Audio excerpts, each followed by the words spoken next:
The reason we're going public is we're a large business and it's been a long-term strategic objective to go public. This is a business where you have to think very long-term. Right, so you've got about 1.4 billion of revenue, just to say, in 2022. Yeah, but just give you as an idea of how big you are. The thing to focus on actually is the cash flow and the EBITDA. So in 2021, $741 million of cash.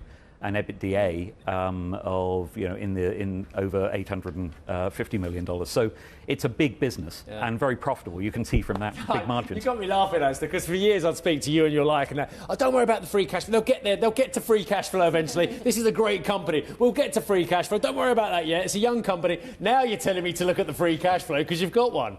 Things have changed, Alasdair. That's true, but it's this is an extraordinary business. It's asset backed. It's a market leader, and because of the industry structure and our very, very low cost production position, that gives us an extraordinary financial profile. But also it's a sustainability leader, and that's something that shouldn't be lost, because it's not just the question of us having the lowest emissions and water consumption. That drives enormous commercial opportunity, probably the single biggest commercial opportunity that the company's ever seen. Wow. Well, as Steve mentioned in the readout to you, CRH is expected to vote today on plans to move its primary listing to New York, and it's one of many companies who's reconsidered listing in London in recent months. Why did you opt for London? The company's main operations, main facilities are actually in Turkey. Yeah, but our headquarters are in London, and 70 to 75% of our sales are in the European time zone. Geographically, it's really well suited. We're a global business. We sell to 80 countries, but from here we can contact them all in a single business day. I think for us, though, the really important thing was this is a market we think will really understand our business.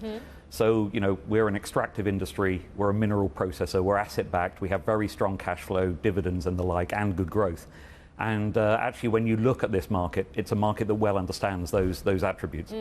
Well, fair point. I mean, I myself, I was in chemicals banking at Deutsche Bank, where you're quite familiar. I mean, for investors trying to understand this business, how should we think about it in terms of soda ash as a commodity, and where are we in the cycle? What can we expect in the months ahead? Well, the first thing to understand about soda ash is very different to any other commodity you've ever seen. It's the 10th most consumed inorganic industrial ingredient, so it's a big one, 65 million ton global market, but the cost curve is totally different.